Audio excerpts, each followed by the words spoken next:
When you get to where we're at right now, we always feel that we need to get to the semifinals to be somewhat happy. Then you lose by 7 points. Some of the things that went on in the ball game that we didn't do the best job of either responding to some adversity or letting some things get away where we could have had an early lead.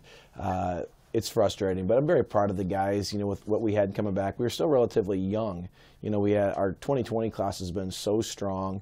We lost a quarterback in the second game of the season, so, Evan Kieser had played quarterback before, but he's a true wide receiver type of player. So we thought I don't want to say overachieved, but we got the most out of this group, and that always feels better. And to lose to a quality program like Grand Island in a 7-point game, you're upset, but you can live with it. The year before, when we turned the ball over 5 times and had over 100 yards worth of penalties, that one sits with you for a long time. So we're going to use it to build. We keep telling the kids we want to play 13 games.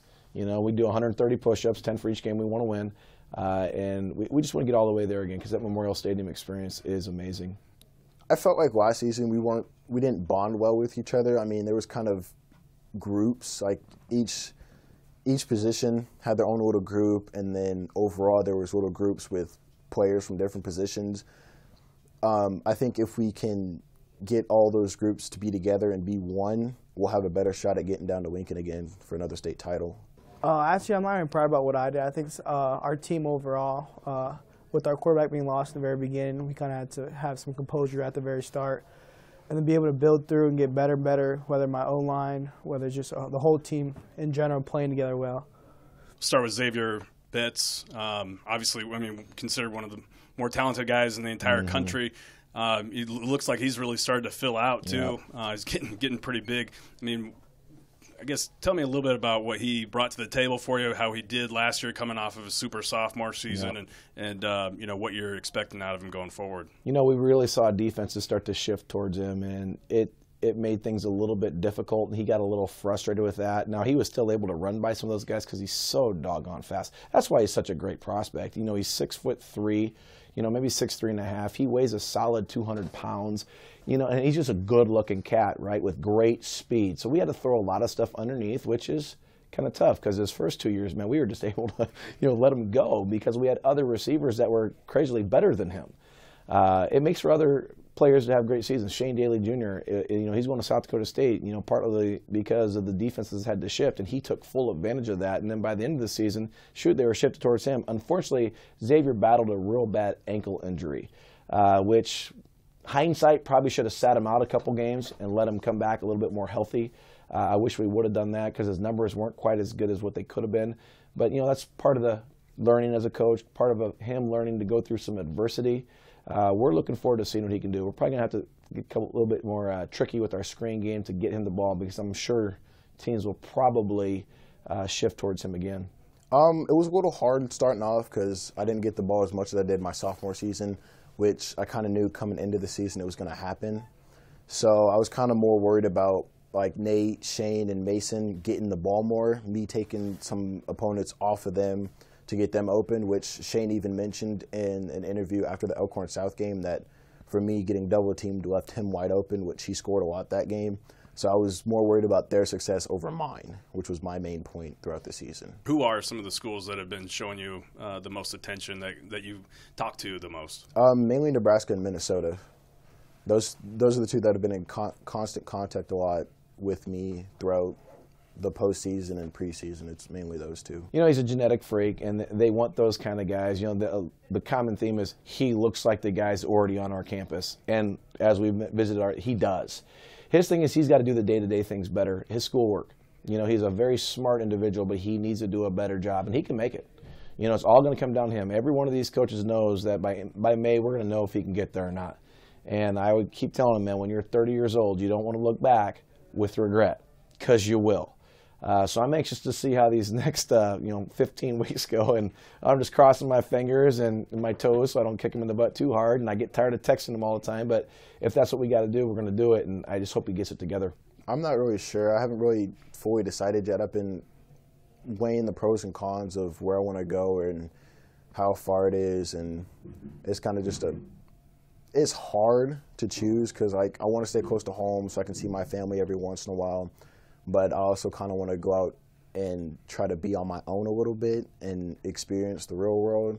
So I just haven't made a final decision yet. Jay Ducker is another guy who's played a lot of football for you, and he's so versatile. I mean, I guess what do you love that he brings to the table for you, and what do you see out of him as a senior? You know, as crazy as it sounds, because of some of the talent that we've had, man, when push comes to shove, Jevyon Ducker is going to get the ball. Now, how he's going to get it's a whole other story. We play him at the quarterback, and, you know, and people will call it wildcat deal. We even let him throw it a couple times this year. He's going to play running back. We use him as a wideout. We don't sub him out for anything.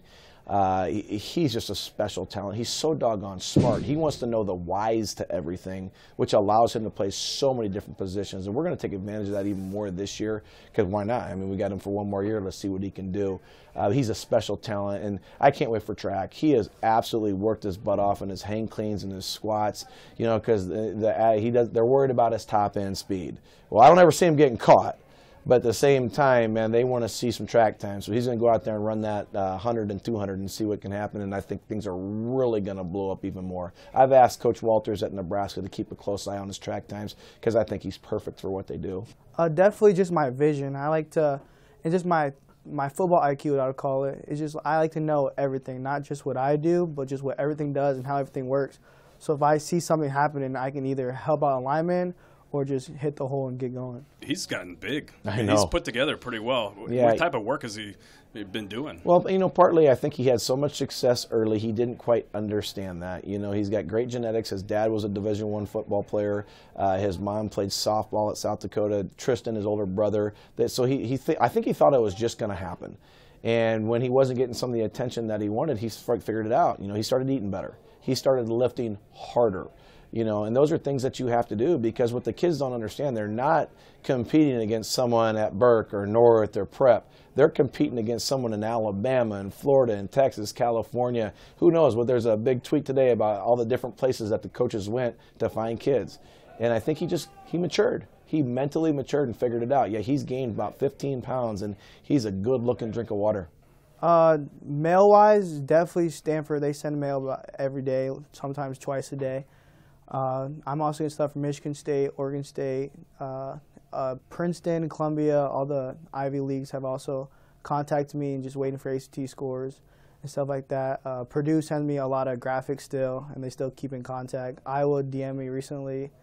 Nebraska still contacts me, etc. Nate Sullivan is another guy who's really coming up for you. Yep. Speak to his athleticism and what he brings to the table. See, Nate's a super tall drink of water. He's 6'3". He's 180 pounds, and he plays for Coach Woodard in the basketball team. And anybody knows anything about Bellevue West basketball, they're up and down the floor, full court press. So they're able to keep on 180 pounds. I'm super stoked, because the second half of the season with Xavier struggling with his ankle injury, and then Shane Daly Jr. having the season he was having, we had to find Nate. And Nate really exploded. He had 500 yards, had multiple touchdowns. We're going to play him a little bit at free safety this year as well, because he's so long and rangy. And that's the discussion that the Missouri Valley's having with him, is like, man, is he a defensive player because he's so long? Or is he one of these true X receivers because he's got such good size and length? So I'm excited. You know, him and Betts will be the two outside guys, which in our offense, you know, they get a lot of home runs, great grades, great work ethic. Dad played for UNO back when they had football, so he's got some good stock to him. I think he's going to be a kid. You know, I sent his film to Northern Illinois last week, because the SDSU OC is now the OC there, got back immediately about Ducker and Nate. They are super interested, and Nate was just telling me that they DM'd him recently. So you don't do that unless you're really interested. Okay, now some other prospects that you have coming up. I know one of which is a very young up-and-comer, played for you as a freshman. Okay. Yep, my next in line, Caden Helms, man. I got another 6'4", long, lean, can run and can catch. So yeah, he ended up playing because, again, you know, Xavier had the ankle injuries, and again, hindsight, probably should have sat the kid for 2 days, especially when I got his backup as a 6'4". But you get a little bit nervous when they're ninth graders. You know, they don't block quite as well. But the kid, man, he's a straight A student. He is long. He's fast. He understood the play so quickly. He's going to have a great season because he's going to be a matchup nightmare. And I look forward to seeing what he's going to do now. He's moving into a starting role as one of those 4 receivers. Another unbelievable youngster that we have is Keegan Johnson. I don't know if anybody's heard of this Johnson family that's come through Bellevue West. You know, they keep my mortgage paid for me, so very, very pleased. Keegan is a DB, which is a little bit different than his brothers, and he is uber aggressive, which kind of hurt him at times because he would bite on double moves and things like that. But he loves to tackle. Now, Keegan will play some receiver this year. Most people know that I primarily play guys one way. But when you have as much talent as guys like Keegan Johnson, Nate Sullivan, and Betts, they will play some two-way football for us. But I think they're both special. Another youngster that we have is a guy named Ryan Rogers. He's a linebacker, squats 405 3 times as a 10th grader. That's pretty good. He's got great speed. He's about 6 foot, 6'1", 205 pounds. I'm thinking he's going to be our first true Division I linebacker type. You know, we had Malcolm Lee a couple years ago, who's at Kansas now as a D end. I think Ryan might be our first guy that hits that, you know, D1 status as a straight defender, as a linebacker or DB.